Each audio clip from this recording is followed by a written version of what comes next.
ওদের দুই বোনের প্ল্যান অনুযায়ী ইপ্সিতা আর লাকির থাকার কথা হলো ওই রেস্তোরাঁর ভিতরে, আর সায়নীরও অভিজিৎকে নিয়ে ওই রেস্তোরাঁর ভিতরেই আসার কথা রয়েছে। এদিকে অভিজিৎ ভেবে পাচ্ছে না পার্স চুরি হয়েছে যার, সে এখন সব ছেড়ে খেতে যাওয়ার কথা কেন বলছে। সায়নীর মুখ থেকে ইপ্সিতার কথা শুনে অভিজিতের খুব ভালো লাগলো। সায়নী ইপ্সিতাকে নিয়ে অভিজিতের কাছে আরও কিছু কথা বলতে চাইল। অভিজিৎ তাকে বারবার বোঝানোর চেষ্টা করলো যে বেশি দেরি হয়ে গেলে হয়তো পার্স চুরি হওয়ার ব্যাপারে পুলিশ আর কোনো অভিযোগ নেবে না, কিন্তু সায়নী তার কথা শুনতেই চাইল না। সে জেদ ধরল এখনই রেস্তোরাঁয় ঢুকে কিছু খাবে। সায়নী অভিজিৎকে বলল, দেখো অভিজিৎ, পার্স নিয়ে এত চিন্তা করার কিছু নেই। ওতে সর্বসাকুল্যে 500 টাকার মতো ছিল, বেশিরভাগই আইডির ডুপ্লিকেট ছিল। ও গেলেই বা কি আর থাকলেই বা কি, আমি কিছু খাইনি সকাল থেকে, প্লিজ চলো কিছু খাই আগে। এই বলে অভিজিতের হাত ধরে টানতে টানতে নিয়ে গেল সায়নী। এদিকে অভিজিতের মুখটা দেখে মনে হলো সে যেন একটু চিন্তিত হয়ে পড়েছে। সায়নীর মনে হলো এটাই সঠিক মুহূর্ত।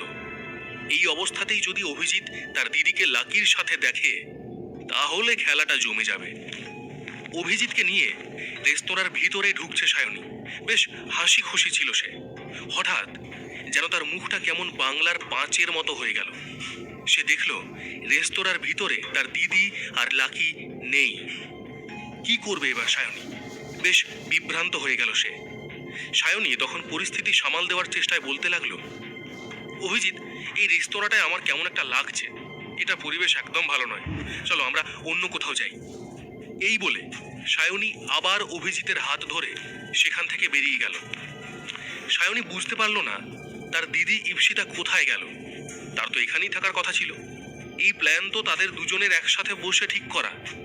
তাহলে তার দিদি কেন আজকে কথার খেলাপ করলো? মনে মনে সে বলল, এখন কোথায় গিয়ে আমি তোদের খুঁজবো? এই ভাবতে ভাবতেই সায়নী তার ফোনটা বের করে ইপ্সিতাকে ফোন করে, কিন্তু ইপ্সিতা ফোনটা তোলেনি। এখন অভিজিতের সাথে স্ট্রিট মলের ভিতরে ঢুকে প্রতিটা রেস্তোরাঁয় খোঁজ করা ছাড়া দ্বিতীয় আর কোনো উপায় মাথায় এলো না সায়নীর। অভিজিৎ সায়নীকে জিজ্ঞেস করলো, বলো সায়নী, তুমি কি খাবে? সায়নী উত্তর দিল, হ্যাঁ। অভিজিতের কথা তার কানেই গেল না। সে তখন লাকি আর ইপ্সিতাকে খোঁজার চেষ্টা করছে। চারপাশে সে এদিক সেদিক তাকাচ্ছে, কিন্তু লাকি আর ইপ্সিতার টিকিটাও দেখতে পেল না সায়নী। মনে মনে দিদির উপর খুব রাগ হলো তার।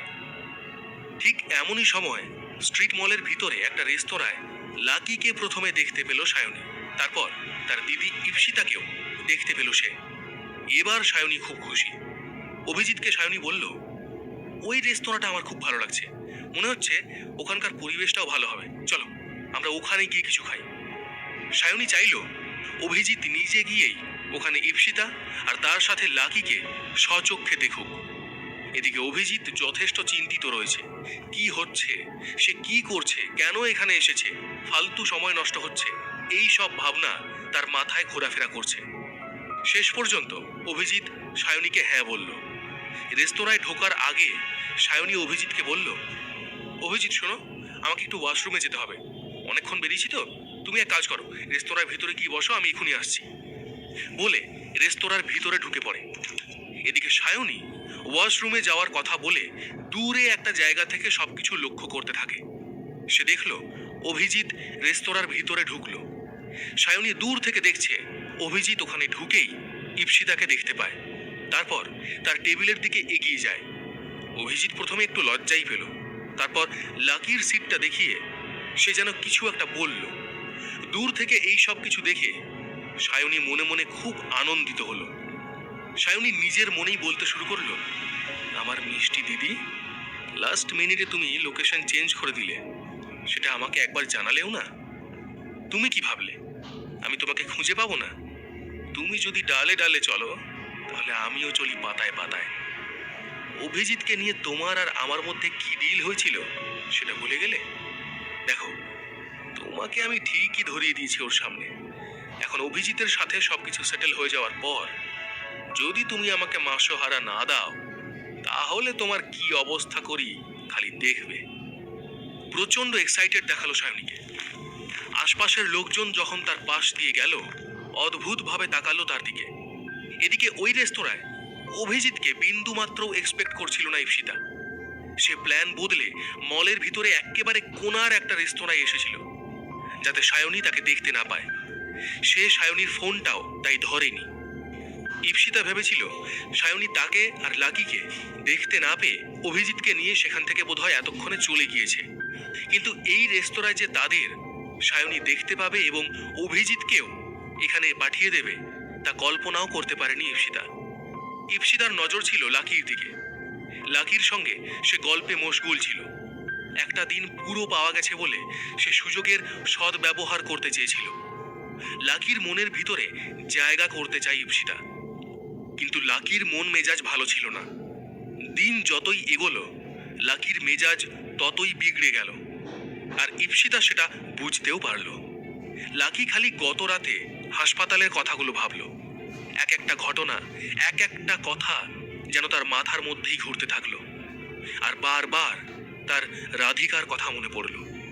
রাধিকা যেভাবে তার উপর রাগ দেখিয়ে সেখান থেকে চলে গিয়েছিল, তা যেন লাকির হৃদয়ে ছুরির মতো বিঁধেছিল। ইপ্সিতা জিজ্ঞেস করল, লাকি স্যার, আপনার কি কিছু হয়েছে? আপনি চাইলে আমাকে বলতে পারেন, দেখবেন একটু হালকা লাগছে। ইপ্সিতা যেন কিছুটা আদর করেই লাকিকে কথাগুলো বলল। লাকি একবার তার দিকে তাকালো। তার বিষণ্ণ চোখ যেন জল করছে। ইপ্সিতার এত সুন্দর হাসি দেখে লাকির খুব ভালো লাগলো। লাকি তার স্বভাবসিদ্ধ ভঙ্গিমায় ইপ্সিতাকে বলল, তুমি যাকে সব থেকে ভালোবাসো সে যদি তোমাকে ভুল বুঝতে শুরু করে, ঘৃণা করতে শুরু করে, তাহলে তোমার কেমন লাগবে? তারপর যদি সে তোমাকে ক্ষমা না করে আর কথাও না শুনতে চায়, তুমি কি করবে তখন? রাধিকার কথা বারবার মনে পড়ল লাকির। আর তার ভয় হলো আজকের পর হয়তো রাধিকার সাথে দেখা হলেও অচেনা হওয়ার ভান করতে হবে তাকে। একে অপরের সঙ্গে দেখা হলেও তারা আর কেউ কারো চোখের দিকে তাকাতে পারবে না। এদিকে লাকির কথা শুনে ইপ্সিতা হতভম্ব হয়ে গেল। তার মনে হলো লাকির মনে কেউ যদি আগে থেকেই জায়গা নিয়ে থাকে, তাহলে তার আর চান্স নেই। ইপ্সিতা একটু ভয় নিয়ে লাকিকে জিজ্ঞেস করলো, লাকি স্যার, আপনি কার কথা বলছেন? নিজের কথা বলছেন? আপনি কি কাউকে ভালোবাসেন? লাকির মুখ থেকে না শব্দটা শুনতে চাইল ইপ্সিতা, কিন্তু হলো হিতের বিপরীত। ইপ্সিতার কথা শুনে লাকি ঘাড় নেড়ে হ্যাঁ বলল। আর তখন ইপ্সিতার মন যেন সুবিশাল ঝর্ণা থেকে একটা ছোট্ট পুকুরে এসে ডুব দিল। এই অপ্রিয় কথাটা সে লাকির মুখ থেকে শুনতে চায়নি। ইচ্ছা না থাকলেও একটা মৃদু হাসি হাসতে হলো ইপ্সিতাকে। লাকির মন থেকে অন্য একটা মেয়েকে মুছে দেওয়ার চেষ্টায় ইপ্সিতা বলল, স্যার, আপনার মতো একটা মাটির মানুষকে কেউ ভালো না বেসে থাকতে পারে কি করে? আপনি এত ভালোবাসার পরেও তিনি ভালোবাসেন না? তাহলে আমার মনে হয় এই সম্পর্কটা নিয়ে আপনার আর না ভাবাই ভালো। যত বেশি ভাববেন তত বেশি দুঃখ পাবেন। ইপ্সিতার কথা শুনে লাকি আরো বিভ্রান্ত হয়ে যায়। এই সম্পর্কের জটিলতা কাটানোর জন্য কি করা যায় সেটা ভাবলো লাকি। কিন্তু ইপ্সিতার নেতিবাচকতায় লাকির মন যেন আরো ভেঙে গেল। ইপ্সিতার মনে হলো তার কথা লাকির মনে দাগ কেটেছে, আর সেটা ভেবেই ইপ্সিতা খুব খুশি হলো। সে ভাবলো লাকির সাথে অন্য আরো কারো সম্পর্ক আছে যেখানে, সেখানে তাকে তাড়াতাড়ি লাকিকে নিজের দিকে টেনে আনার চেষ্টা করতে হবে। ইপ্সিতা বলে, লাকি স্যার, আপনি একেবারে মন খারাপ করবেন না। আপনার মতো সুপুরুষরা মন মরা হয়ে বসে থাকলে ভালো লাগে না। এই পৃথিবীতে মেয়ের অভাব নেই স্যার। এই বলে ইপ্সিতা নিজের চেয়ার ছেড়ে উঠে পড়ল। তারপর সে সোজা লাকির পাশে গিয়ে বসলো। এতক্ষণ তার হাত টেবিলের উপরেই ছিল। ধীরে ধীরে হাতটা তুলে ইপ্সিতা লাকির হাতে রাখলো। তার মনে হলো যে সে যা করছে তা ভুল, কিন্তু এছাড়া আর কোনো উপায় নেই তার কাছে। যতটা সম্ভব দ্রুত সে লাকিকে বশ করতে চাইল। সে দেখল যে লাকি হাতে হাত রাখার পরেও কিছু বলছে না। তার মনে হলো এটাই গ্রিন সিগন্যাল। আরো তাড়াতাড়ি ঝোপ বুঝে কোপ মারার চেষ্টা করলো ইপ্সিতা। হাতে হাত রাখা তো হলো। এবার ইপ্সিতা আস্তে আস্তে লাকির কাছে এগিয়ে যেতে লাগলো। লাকির থেকে মাত্র কয়েক সেন্টিমিটার দূরে রয়েছে ইপ্সিতা। 5 centimetre, 3 centimetre, 1 centimetre. লাকির একেবারে কাছে চলে এলো ইপসিতা। তাকে জড়িয়ে ধরতেই গেল একবার। ঠিক সেই সময় পিছন থেকে একটা ছেলে এসে রণে ভঙ্গ দিল। সে বলল, আরে ইপসিতা, তুমি এখানে কি করছো? আর ইনি কে? ইপসিতার কোনো ধারণাই ছিল না যে অভিজিৎ সেখানে আসতে পারে।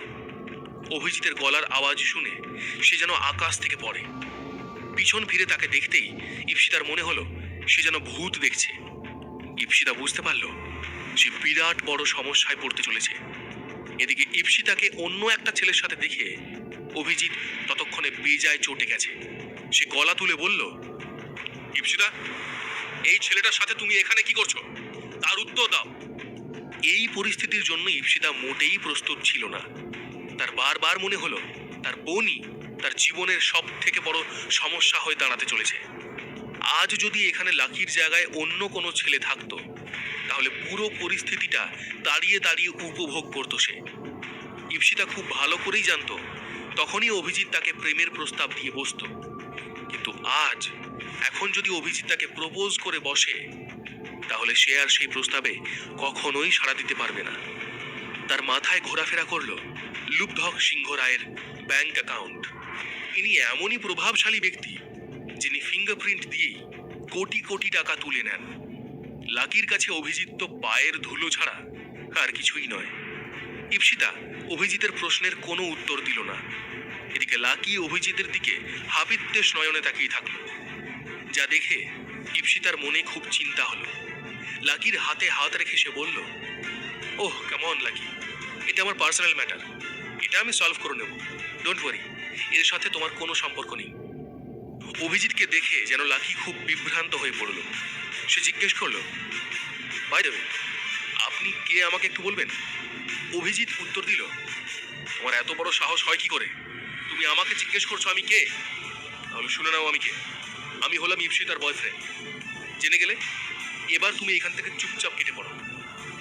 অভিজিতের এই কথা শুনে রেগে গেল ইপসিতা। সে তখন বলল, কি আজে বাজে কথা বলছো? আমি আবার তোমার প্রেমিকা হলাম কবে থেকে? তুমি তো কোনোদিন আমাকে প্রপোজই করোনি। অভিজিতের থেকেও বেশি চিৎকার করে বলল ইপসিতা। ইপসিতার এখন লাকিকে মনে ধরেছে। সে লাকির মতো একটা বড় লোকের সাথেই বাকি জীবনটা কাটানোর স্বপ্ন দেখছে। অভিজিৎ তার অভিধানে পুরনো একটা নাম।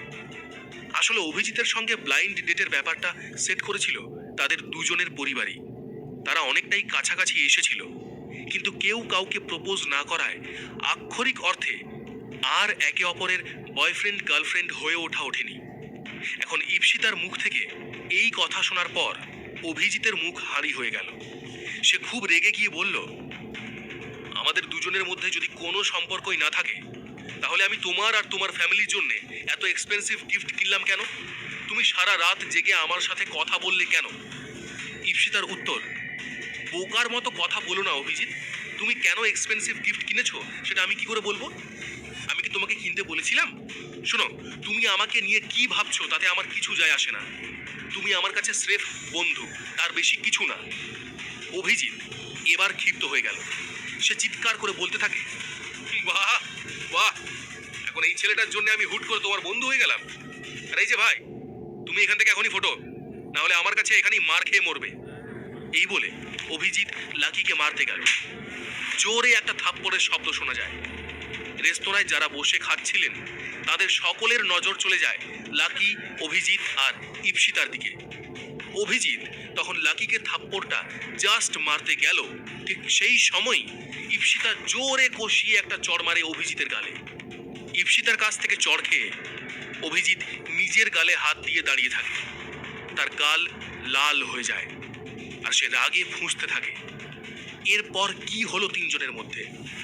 এবার কি অভিজিৎ লাকিকে চড় মারবে, নাকি আবার ইপসিতার হাতে সে নিজে চড় খাবে? লাকির মনে কি ইপসিতা আদৌ জায়গা করে নিতে পারবে? এর পরের গল্প জানতে হলে শুনতে থাকুন